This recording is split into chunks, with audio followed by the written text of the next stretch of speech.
Halo sahabat semua, jumpa lagi dengan Kabar 21.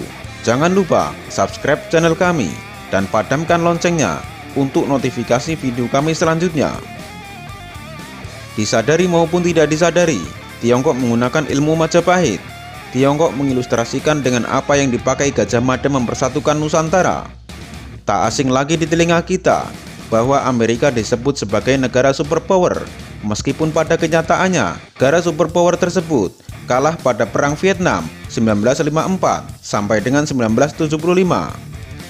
Di satu sisi hendak menyusul keterlibatan Tiongkok sebagai emerging superpower dalam dinamika politik, karena adanya urgensi kebutuhan sumber daya alam dan strategi Polar Silk Road. Seperti kita ketahui saat ini, Cina sedang unggul di bidang ekonomi dan perdagangan. Dalam bernegara, ada baiknya memahami negara-negara besar, supaya kita berpikir dan bertindak besar untuk bangsa dan negara Indonesia ini. Selain emerging superpower, yang pantas disebut big country adalah negara Tiongkok.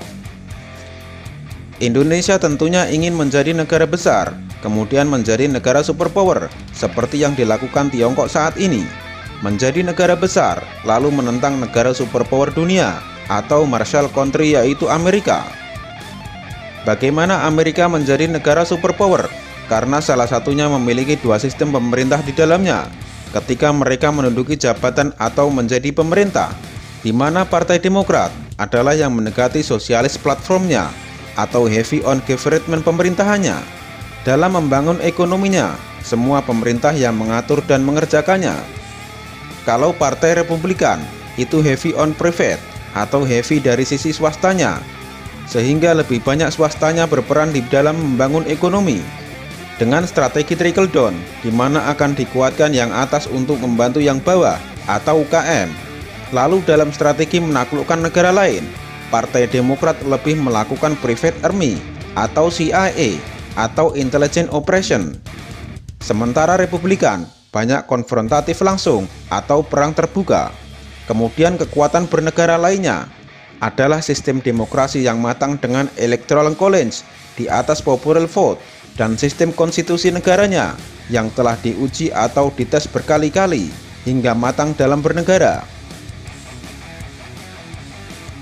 Kembali ke Tiongkok, pada tahun 2017, Xi Jinping menjadi presiden seumur hidup Tiongkok, membuat dirinya lebih kuat dari pemimpin legendaris Tiongkok sebelumnya.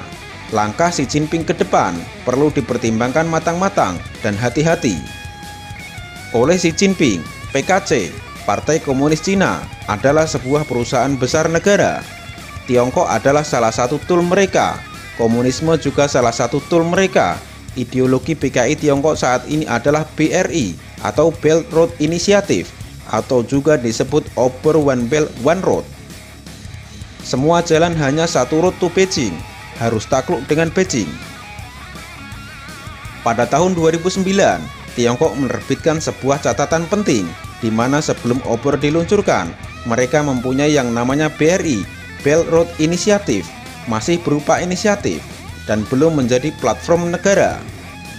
Seperti tahun dilantiknya Xi Jinping menjadi presiden seumur hidup di Tiongkok tahun 2017, tahun 2009 protokol Over belum dijalankan.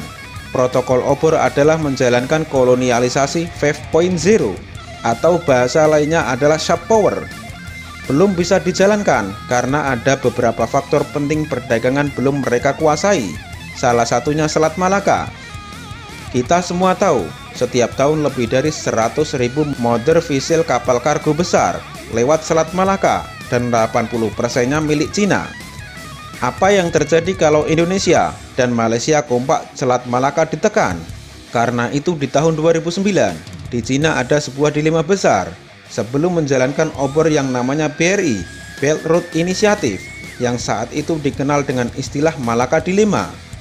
Sejak saat itu, mulai strateginya maka diambil dua pejabat negara tersebut dalam jangka panjang di lobi, karena lobi politik itu memang panjang.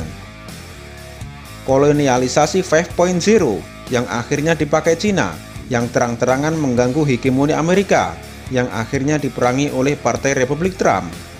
Rakyat Amerika baru sadar hegemoni Tiongkok dengan obor adalah menggunakan economic approach, bukan military approach. Pendekatan militer Amerika ala kolonialisasi 4.0 yang dipakai hegemoninya. Amerika kaget di tahun 2017 mulailah terjadi perang dagang dengan Cina.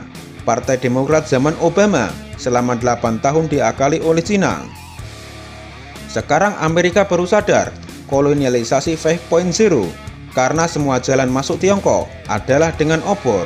Di Sri Lanka, di Pakistan, di Italia, di Malaysia, bisa jadi Port Kelang adalah pelabuhan Cina. Karena itu Cina tidak berhenti di Singapura, dan itu semua dicegat oleh hegemoni Amerika. Apa itu kolonialisasi 5.0 yang dipakai Tiongkok? Mereka mengilustrasikan dengan apa yang dipakai Gajah Mada mempersatukan Nusantara. Kita semua tahu, penyatuan Nusantara di bawah Panji Gula Kelapa Merah Putih Majapahit. Hampir tidak ada tumpah darah, hanya kerajaan Pajajaran yang melawan, dan akhirnya terjadi kesepakatan juga. Walaupun armada perang laut Majapahit kuat, namun penyatuan Nusantara tidak memakai military approach, tetapi memakai economy approach. Pendekatan ekonomi apa yang dilakukan para duta-duta Majapahit tersebut? Mereka memberikan pinjaman emas yang disebut dengan pinjaman emas Majapahit yang harus dibayar dengan upeti setiap tahunnya, di mana akhirnya kerajaan yang kemudian hari dinyatakan wilayah Nusantara tersebut berada di bawah Sangsaka Getih Getah Samudra atau Panji Gula Kelapa. Bendera ini bercorak 5 garis merah dan 4 putih horizontal yang sama lebar.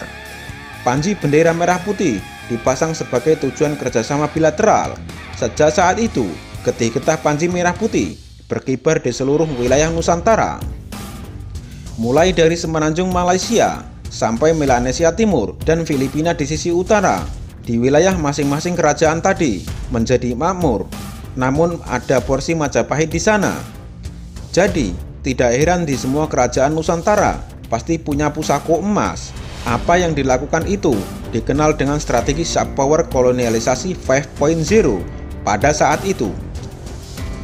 Itulah perluasan Liberserum, wilayah hidup yang elok dimainkan oleh Patih Gajah Mada.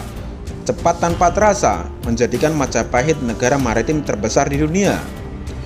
Ilmu Majapahit sepertinya sudah diadopsi oleh negara lain. Bagaimana kita menyikapi? Seharusnya sudah tahu strategi-strategi tatanan geopolitik dunia.